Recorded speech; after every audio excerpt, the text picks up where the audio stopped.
And I'm not gonna lie, if I didn't be connected with CPS, I would have never been connected with HOPE585, which is good. Some things happen for a reason. I'm not gonna lie, some things happen for the best. And I feel like maybe that's what I needed to help me get on a better track with myself, with parenting. They knocked on my door and told me that they were Child Protective Service, and they came back. They got a call saying that my child was left neglected and I wasn't home and I left her home alone. And then they just came in, they searched the house, they seen if I had food, if we had bedding and stuff like that. They told me that they were gonna do some investigation and they were gonna get back with me. Within the 2 months of CPS investigating, I felt like they could have reached out and they could have helped me with my daycare resources. Otherwise, I wouldn't have fallen down to being homeless, losing a job, anything in that nature. Because if they would have helped me with daycare, then I wouldn't have had no issue with getting to work on time. Everything that I had that would keep me sane, I end up losing, and they don't help me within that process. Because that's what I've heard. I've heard that CPS is supposed to help you with things when you're in need, instead of taking the kids away, that they help you with resources and stuff like that. They said you could make teeth. It was hard. I was crying almost every day. So that was really motivation, so that I have to hurry up and get into an apartment for me and my baby, because this is not where I want to be, nor where I want my daughter to be. Let's go, Diamond. They end up giving me Ani's number for HOPE585, and she actually helped me get into the apartment that I'm in now. And then once they seen that I had my apartment, they closed my case.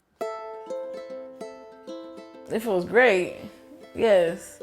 It definitely feels great. Coming from my last apartment, the mice was eating at my clothes and my food.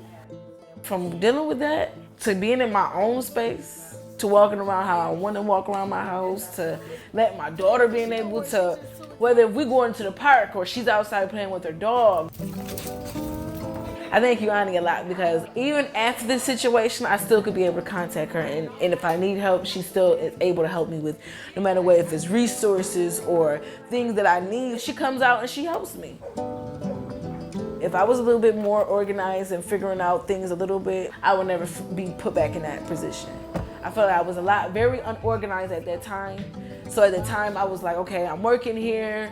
I'm trying to get her to school here. I don't have a car, so I'm paying for Ubers here, and here. So now I'm like, I'm putting myself in a hole. So now that I'm more organized, I feel like it's gonna be a lot better.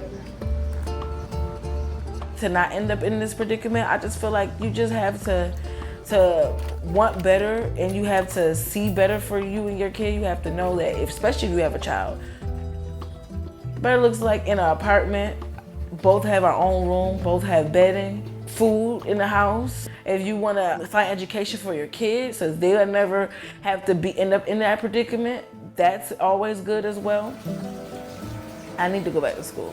If I want my baby to have her mental state right, I feel like I need to show her how to do it. I want her to be smart. I want her to be better than what I am. Because I feel like I'm not doing good, and I want her to be my shining star. Because if I'm not doing what I'm supposed to do, I know she can do it. Always stay on top of what you need to stay on top of when you get older. Never fall back behind. Just never put yourself in a situation to have to need anyone. But just in case, if you do, there's always good resources that will help.